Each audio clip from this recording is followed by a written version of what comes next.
السلام نے فرمایا کہ جب تم زکات نکال دو گے تو تمہارا مال اللہ کے قلعے میں محفوظ ہو جائے گا، نہ وہ چوری ہوگا، نہ آگ لگے گی، نہ اس کو کوئی ہڑپ کرے گا۔ الحمدللہ میں نے پورا حساب لگا کے اس سال کی زکات نکالی ہے، میری کوئی چیز اس طرح چوری نہیں جا سکتی، کیونکہ مجھے اپنے نبی پر اعتماد، یہ کرامت نہیں ہے، یہ نبی پر اعتماد ہے۔ الحمدللہ، اللہ کا شکر ہے۔ میں آپ سے بھی کہتا ہوں غریبوں کا حق 2.5% نکال، اس میں چندی چور پنا مت کرو، بخیلی مت کرو۔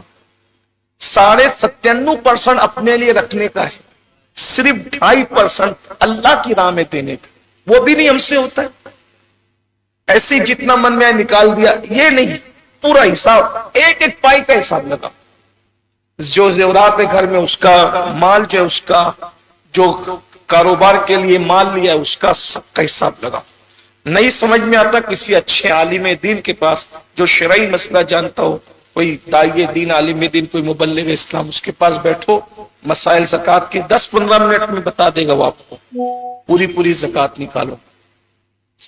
ایک بات آپ کو بتاؤں، سال بھر اگر تم نے صحیح زکات نکال دی، سال بھر پریشانی آئے، میں آپ کے شہر میں رہتا ہوں، آپ کے شہر میں رہتے ہیں، آپ مجھے جو چاہے سزا، زکات نکالو، مستحق تک پہنچو، حقدار تک پہنچو،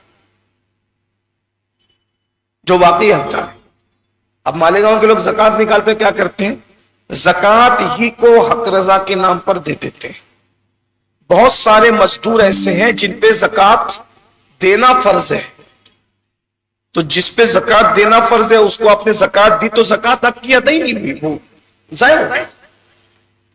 تو آپ مستحق چیک کریں نا، کہ مستحق چیک کریں کہ یہ مستحق ہے، مستحق کو دے گو تو زکات ادا ہوگی، غیر مستحق کو دے گو تو ادا ہی نہیں ہوگی۔ اور زکات دینے کا بھی ایک آسان طریقہ بتا دیتا ہوں کہ ہو سکے تو زکات کے 3 حصے کر لو، جو رقم زکات کی اس کے 3 حصے کر لو۔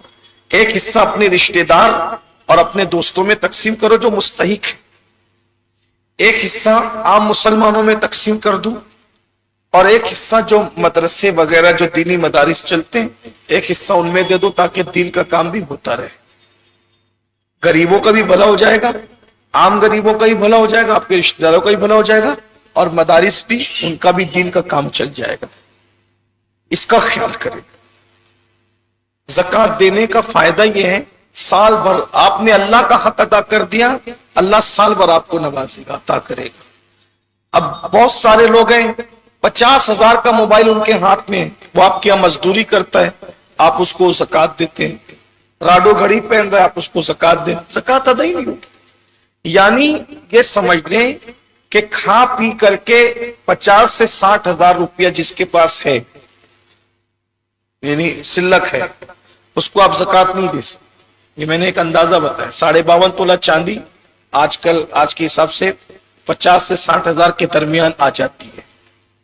اگر اتنی رقم وہ کھا پی کر کے بچا لیتا ہے، سلک رکھتا ہے، تو آپ اس کو، وہ زکات کا مستحق نہیں، یعنی نصاب سے کم اگر کسی کے پاس کھا پی کر کے بچتا ہے تو وہ جو ہے زکات کا مستحق ہے۔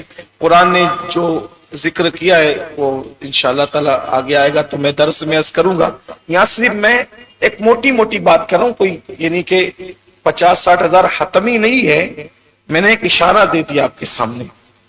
یعنی 52.5 تولہ کی جتنی چاندی کی جتنی بھی رقم آتی ہے، آج کیا بھاؤ چل رہا ہے؟ کیا بھاؤ چل رہا ہے عبد المجید سر آج کل؟ 850 850 اگر تولہ 52.5 تولہ کتنی کی آئی؟ بس 850 تو 50,000 کی 50-55 ہزار کے اندر ہو جائے گی۔ تو یہ آپ کو دیکھنا پڑے گا۔ اچھا، اگر آپ غریب رشتہ دار ہیں ان کو زکات دے رہے ہیں تو یہ کہنے کی ضرورت نہیں کہ یہ زکات ہے، آپ نے دل میں نیت کر لی اور زبان سے آپ نے یہ بھی کہہ دیا کہ یہ تیری عیدی ہے تو بھی زکات ادا ہو جائے، یہ تیری تیواری ہے تو بھی زکات ادا ہو جائے، تیوار کے موقع پہ تجھے تیواری دی جا رہی، ادا ہو جائے گی۔ دل میں دیتے وقت نیت کرنا آپ کے لیے لازمی ہے۔ یہ میں نے چند باتیں عرض کر دی۔ اس طرح رمضان شریف گزاریے، ایک رمضان شریف بھی اگر ہمیں مقبول مل گیا انشاءاللہ دنیا میں بھی بیڑا پار ہے اور آخرت میں بھی بیڑا پار ہے. یہ رمضان شریف کی پہلی شب کے اعتبار سے ایک مختصر سا شیڈول تھا جو آپ کے سامنے میں نے